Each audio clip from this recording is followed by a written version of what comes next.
Саламатсыздарбы, Нур СТВ каналында жаңылыктар топтому акыркы сааттардагы жаңылыктар менен таанышып алыңыздар. Бүгүнкү чыгарылыштан кыскача. Депутаттын экс жардамчысын башка атып аялын зордуктап кетишти.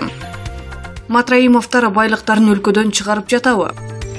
Сагынбек Абдрахмановго сотко Атамбаевди эмес, Кодуранованы берүүнү сунушташты. Алдыда ушул жана башка жаңылыктар туурасында кеңирээк маалымат биздин каналга жазылып, видеого лайк басып, жаңылыктар менен өз убагында кабардар болуп туруңуздар.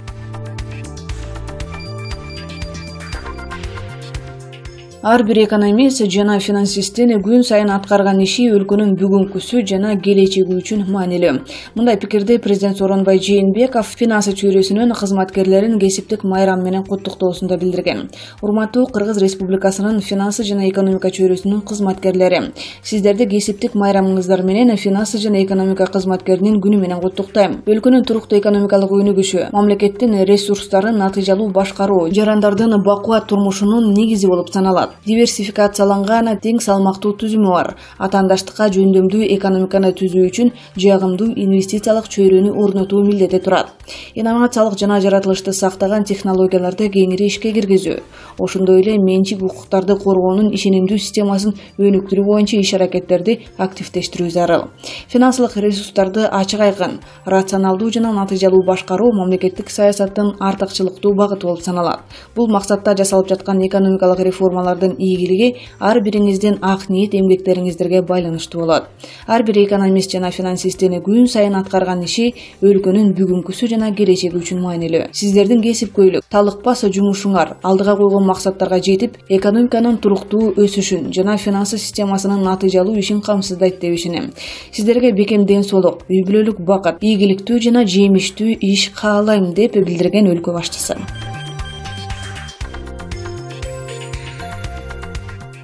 Мурдагы президент учурда СДПКнын лидери эмес экендигин Кундуз Жолдубаева эске салды. Сагынбек Абдрахмановдун Алмазбек Атамбаевди партиянын документтерин ага беришин талап кылып, сотко берерин билдиргендиги таң калыштуу болуп көрүнөт экен. Социалдык демократтардын расмий өкүлү Кундуз Жолдубаева Вести.kz сайтына ушинтип комментарийледи. Партиянын лидерлигинен кеткен Алмазбек Атамбаевдин Абдрахмановдун партиянын документтерин талап кылышы өтө таң калыштуу, деди ал. Азыркы учурда СДПК партиясынын лидерлигине Асель Кодуранова төрайымдын милдетин аткаруучу болуп дайындалган. Ошол кишини сотко бере берсин. Ошол эле учурда Юстиция министрлигинин кызматкерлерине партиянын расмий маалыматтарын өзгөрткөн фактылар боюнча кылмыш иши козголгондугуна карабай, Атамбаевсиз СДПКнын лидеринин сотко арыз бергендиги таң калгандыгын жашырган жок. Азыр териштирүү жүрүп жатат. Кайсыл документтер жөнүндө сөз болушу мүмкүн, деди. Ал таң калам. Түшүндүрүп кетсек, Сагынбек Абдрахманов Азаттыктын кабарчыларына партиянын документтерин өткөрүп беришин талап кылып, Алмазбек Атамбаевди сотко бере тургандыгын кабарлаган болчу.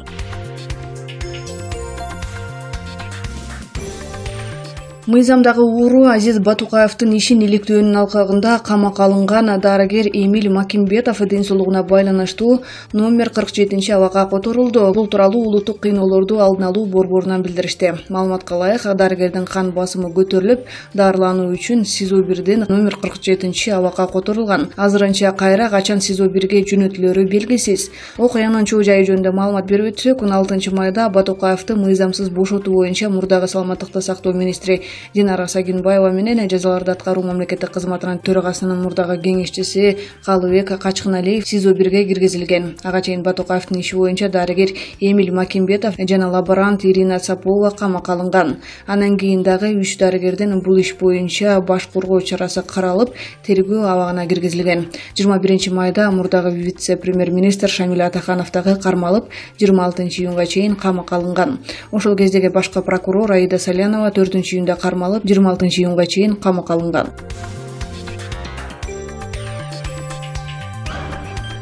Матраимовдордун кланы тапкан байлыктарын четке чыгарып жатат. Мындай маалыматты Facebook'тагы Беспредел KG аккаунтунда жарыяланды. Тактабаган маалыматтарга таянсак, финансылык чалгындоо 2014-жылы эле өлкө аймагынан акча каражаттары чыгарылып жаткандыгын байкап жүргөндүгүн кабарлагычакты президент Матраимов менен эмне кылуу керек экенин ойлонгучакты Манас аэропортунда укмуштууда иштер болууда. Бизге жеткен маалыматтарга караганда, акыркы жумаларда бир нече адам улам-улам Түркияга учуп, өз менен кошо бир каттамда акча 2 миллиондон 5 миллион долларга чейинки акча каражатын ташып кетүүдө. Анысы аз келгенсип ошол эле адамдарды бажы кызматынын башчысы коштоп барууда. Акча ташыган адамдар Түркияда 1 күндөн 3 күнгө чейин болушуп, кайра эле кайтып келип, акчанын башка порциясын алып чыгышууда. Бул акчалар Матраимовдардыкы. Айтмакчы, акча ташуучулардын арасында Хамрахан Матраимова дагы бар. 1958 туулган. Матраимовдар бул адамды Дордойдо чокой сатып соода кылат. Түркияга ар бир барган сайын $1 миллион алып барып, товар алып кетет деп айтышар. Бул Түркияга байма-бай каттаган адамдын сүрөтү. Фамилиясы Камбаров. Анын бир эмес 2 чет элдик паспорту бар. Биринчиси 2018 жылы берилсе, экинчиси 2019 жылы берилген. Бардык акча ташыган адамдардын сүрөтүн жүктөбөй эле коелу. УКМКнын кызматкерлери дагы иштеп, алган айлыгында акташсында. Айтмакчы, утуздуктар бул окуя жөнүндө жакшы билишет. Болгону аралашпайт. Анткени кийлигишпөөгө буйрук келген. Жакын арада бул кызматкерлердин дагы чыдамы түгөнөт окшойт. Фин чалгындоо менен УКМКнын башчылары алданып калган күбөдөй болуп, бардык окуяны акыркы болуп билгендей. Раим Матраимов болсо жан сакчысы менен кошо чет мамлекетке чыгып, ал жактагы жайылуу жайын текшерип, кайра Turkish Airlines авиакомпаниясынын 344-каттамы менен Прагадан Стамбул аркылуу кайтып келди. Бардыгы даяр болду окшойт. Акчалардын баары дагы жакында чыгарылат. Алга деп жазылган.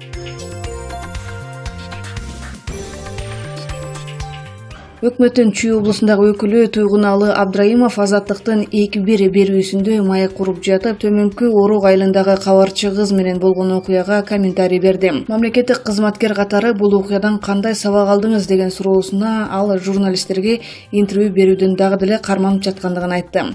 Мен таптакыр эле маек бербей эле коеюн деп чечтим. Билсеңер, мен башынан эле интервью бергенден телевизорго чыгыштан качам.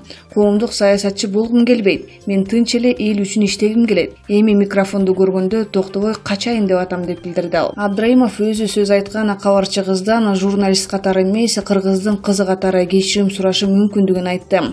Ал кызды мазактабагандыгын кошумчалады. 5-июнда Сокулуктагы окуяны чагылдырганы барган журналист кыздардын бирине Абдраимов сиздин жүзүңүз мага жакпай турат деп орой жооп узаткан. Бул окуя тартылган видео интернетке тарагандан кийин социалдык тармактарда нараазычылыктар күчөп, анын кызматтан кетишин талап кылгандар көбөйдү. Буга байланыштуу 6-июнда Чүй облустук администрациясынын алдында активисттердин жана журналисттердин митинг өттү. Алар менен жолуккан Туйгуналы Абдраимов кыздын өзүнө жараша мамиле кылгандыгын, андан кечирим сурабай тургандыгын билдирген.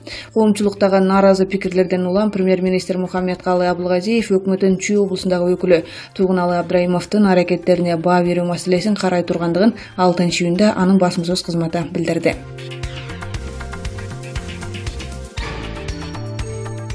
Кочкор районундагы Көкжар айылындагы 3 мектеп бүтүрүүчүсү жана Түп районундагы Талды Суу айылынын 1 мектеп окуучусу Уланбек Эгизбаев атындагы атайын стипендиясын утуп алышты. Булар Азаттык радиосунун жетекчисинин атынан 2 мектепке жарыяланган кыргыз тилиндеги дил баяндардын эң мыкты авторлору деп таанылды. Жеңүүчүлөр Асылбекова Бермет, Абдраева Бигмай, Жотоева Алина жана Канатбеков Аскар сыйлыкты билимен мындан ары өркүндөтүүгө жумшаарын айтышты. Эркин темадагы дил баян сынагы нарыдагы жыл сайын 2 мектепте жарыяланып турмакчы. Бул сынак Улан Эгизбаевдин кыргыз тилинин азыркысы жана келечегин даңазалап, интернетте кып-кыргызча аттуу топ түзүп, эне тилин кастарлап, жайылтуу аракетин улантуу максатында жарыяланган.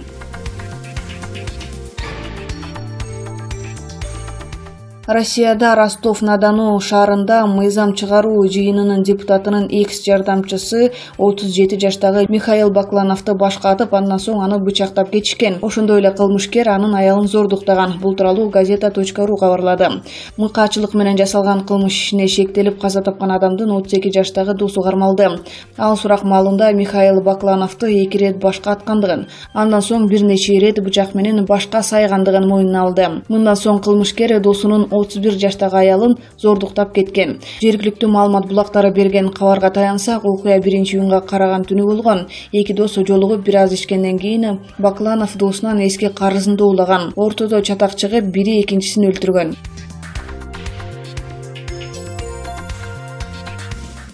Сокулук районундагы Новопавловка айыл аймагында жайгашкан Чыңгыз Айтматов атындагы номер 1 инновациялык окуу тарбиялоо комплекс лицейиндеги 9 класстын бүтүрүүчүсү асынып алды. Бул тууралуу аймактык кабарчыга айылдаштары билдиришти. Ал эми мектептин директорунун мамлекеттик тил боюнча орун басары Гүлнур Акматова бул окуяны тастыктап, маркум мектептеги ийримдерден калбай активдүү окуучу болгондугун айтып берди.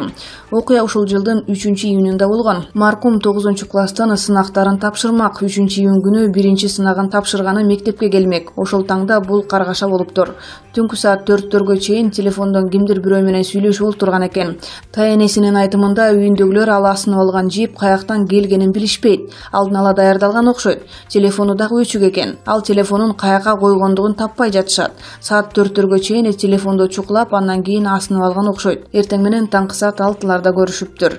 Бардык ийримдерге катышкан активдүү бала болчу, театрга, хорго катышчу, комуз чертчү, абдан чыгармачыл бала болчу деп билдирди ал. Айылдаштары бул окуя жактырып калган кыздын айынан дагы болушу мүмкүн дешет. Таенесинин айтымына караганда бир кыз менен телефон аркылуу жазышкан окшойт. Ошол кыз балага туура жооп бербей койгондой. Ушул дагы буга түрткү болушу мүмкүн деген пикирлер айтылууда. Апасы таенеси менен бирге жашачу, жалгыз бала болчу. Атасы менен апасы ажырашып кетишкен окшойт. Эмнегедир атасы алар менен бирге жашабайт деп билдиришти алар. Маркум окуган мектептин айланасындагы ата-энелерден акча чогултуу маселеси боюнча чыры талкууга жем таштаган болчу. Буга чейин Эчүй облусунун Сокулук районундагы Крупская айыл өкмөтүнө караштуу Арал орто мектебинин 8 класстын бүтүрүүчүсү бакка асынып алгандыгы маалымдалган.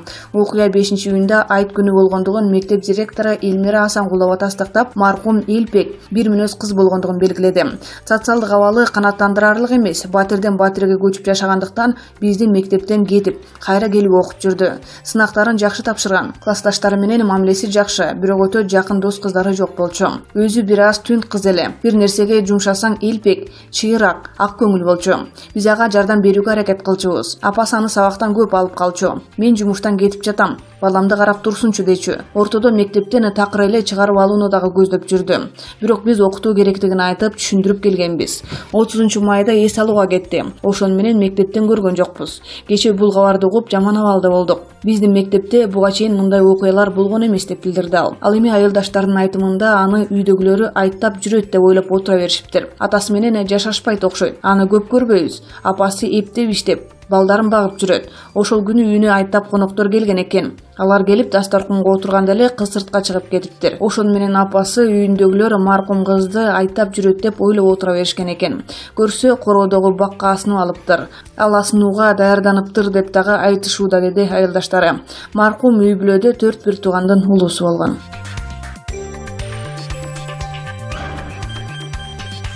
Күйөөсү аялынын бөйрөгүн жашыруун сатып жиберген. Индия полициялары Батыш Бенгалия штатында аялдын бөйрөгүн жашыруун түрдө сатып жиберген эркекти камакка алды. Бул тууралуу чет элдик басылмалар жазып чыгышты. Маалыматтарга караганда 28 жаштагы жабырлануучу Рита Саркара билдиргендей, 2 жыл мурун анын ичи ооруп ооруканага барган. Күйөөм Калькуттагы жеке менчик эмканага алып барды. Медицина кызматкерлери сокур ичегиге байланыштуу операция жасашкан соң баары жакшы болоорун айтышты, дейт ал.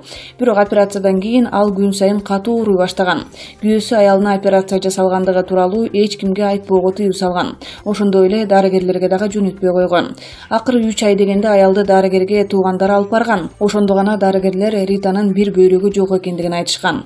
Мен ошол кезде гана күйөөмдүн эмнеге дарыгерге барба дегенин түшүндүм. Ал ата-энемдин ага бере албаган себеби үчүн менин бөйрөгүмдү сатып жиберген экен, дейт ал. Бар чындыкты билгенден кийин Рита күйөөсү Бисваджин кайнагасы жана кайненесинин үстүнөн арыз жазган.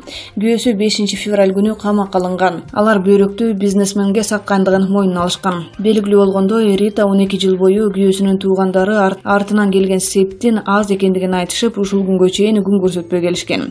Белгилей кетсек, Индия өкмөтү 1961 жылы үй бүлө курган соң сеп берүүгө мыйзам менен тыюу салган. Бирок мындай каада салттар ушул күнгө чейин айыл жергесинде сакталып келет.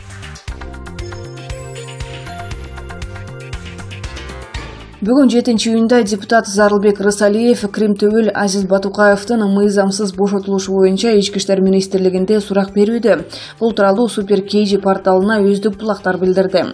Маалыматка ылайык, Рысалиев 2 сааттан бери сурак берүүдө. Айрым маалыматтар боюнча ал 10:00 сурак берип кирген боюнча чыга элек. Азиз Батукаев түрмөдөн бошотулуп, өлкөдөн чыгып кеткен чуулуу окуя учурунда Рысалиев жаза аткаруу мамлекеттик кызматынын башчысы болчу.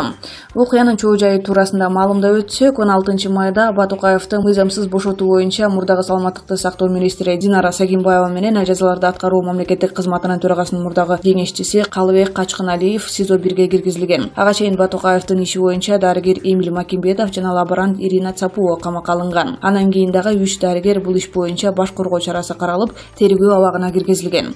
21 майда мурдагы премьер-министр Шамиль Атаханов дагы кармалып, 26 июнга чейин камакка алынган. Ошол кездеги башкы прокурор Аида Салянова 4 июнда кармалып, 26 июнга чейин камакка алынган.